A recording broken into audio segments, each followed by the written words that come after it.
on this How to Cook with Bill Cook, I'm doing an easy one. Doesn't mean it's not important, but stick with me. I'll show you what we're working on and why you should be making this at home.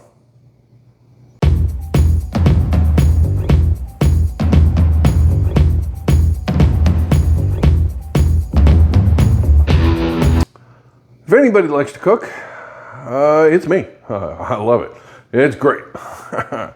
I live in a place where you can't just easily get food. So I have to pretty much make everything. And there isn't a single Cajun restaurant within about 100 miles of me. I swear to God. It's weird. I love Cajun food. Oh my God, I love Cajun food. What's one of the staples of Cajun food? Shrimp.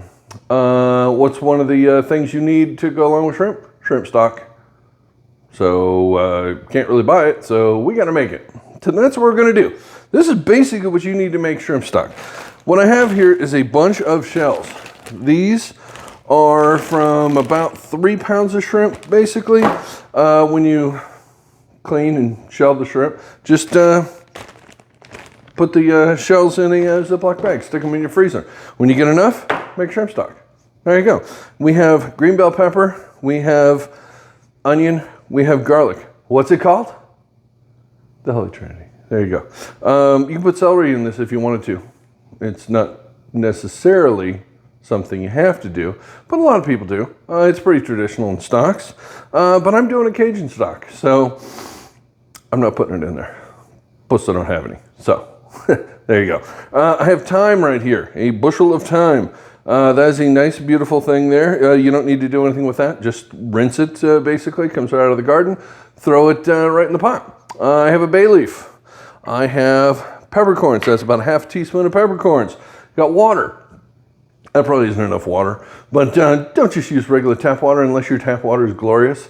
This is filtered water. It comes out of the reverse osmosis filter. It's a little bit better, more flavorful. Doesn't have all the chlorine taste to it and stuff like that. So you're going to get a better product. What you may notice that you don't see here is salt. You know why? Because you don't salt a stock.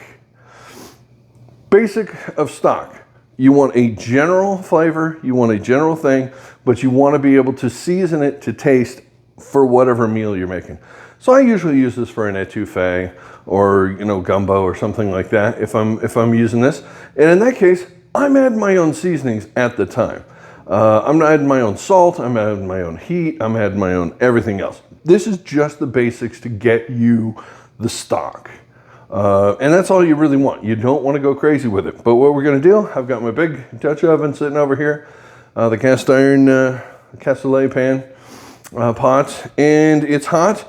I'm going to brown up the onions, the bell pepper, and the garlic in that order, and get those nice and sauteed because brown food is delicious. Before we start anything else, that's the first step. So let's get to it. So the whole process basically starts off by browning your onions and your green bell peppers. And when those start getting about like this, you throw in the garlic because you don't want to destroy it and burn it. So garlic goes in towards the end. It doesn't need to cook as long because it tends to burn.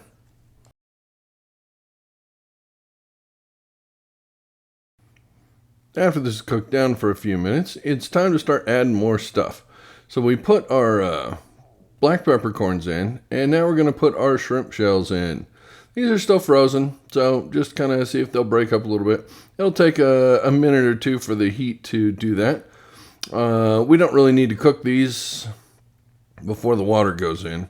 In fact, if you do, that's a smell. Yeah, that's a thing. It's going to take a while to get out of your house, so don't cook these too long before you put the water in. That's for sure. All right, so we're going to put our thyme in now. Again, we're not chopping it or anything else. We've got our bay leaf in there. And it's time to add the water. And you just want to cover all the shells. So I put 4 cups in. Then I put 2 more cups of water in. And see when this breaks up. See, now it's starting to go because you got some warm water in here breaking it up. Still not enough. I'm going to add 2 more cups. It depends on how many shells you have. and how much ingredients. So giving you a number of how much is kind of tough. But yeah, you just want to cover it and then bring it to a boil. That's pretty much about it. There you go. There's 2 more, and that's what it's supposed to look like. You just basically cover everything. Smash it all down. Let it sit. It's going to come to just about a boil, and then you're going to turn it down to a simmer and let this go for an hour and a half on low. After that hour and a half, look what you got. Shrimp stock. Everything's cooked. You've got all the flavors out of it that you're going to get out of it. And that's pretty much it. That's a matter of getting all the solids out and just separating the liquid, because you only want the liquid.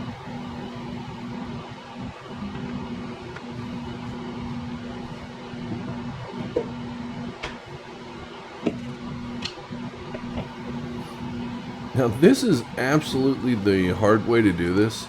I'm doing this because of a shoulder injury.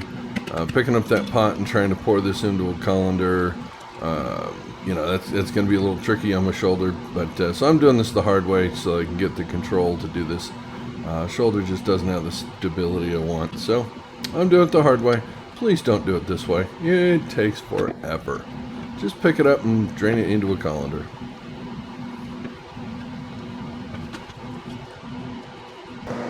Okay, as you just saw, I did most of the straining of the stock with the kitchen jig and a small sieve like this. That's because I'm getting over a dislocated shoulder, and the pot on its own weighs a good 15 or so pounds. Filled with a couple gallons of water, or at least half gallon of water. That's a little tricky there. So I took a lot of that out to give me more control, because I'm going to try and pour this in here. The shoulder kind of wiggles and shakes a little bit, so I don't want to make too big a mess. Wish me luck.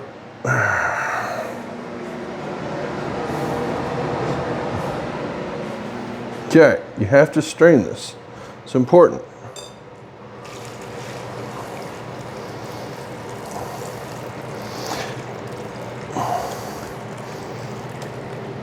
Oh, there's the good stuff. All right. Boy, that's asking a little much. My physical therapist is going to be very proud of me. I got an extra workout in today. Okay, so this was all that was left after I did the other straining. It's perfect. And look at how amazing this looks. How cool is that, huh? This is all of your garbage. If it's not the dead of winter and it's not trash day, I would suggest putting that in a Ziploc bag and stick it in your freezer until it is trash day. Because otherwise, every neighborhood cat is going to be on in your yard trying to get in your trash can, and your neighbor's going to be pissed.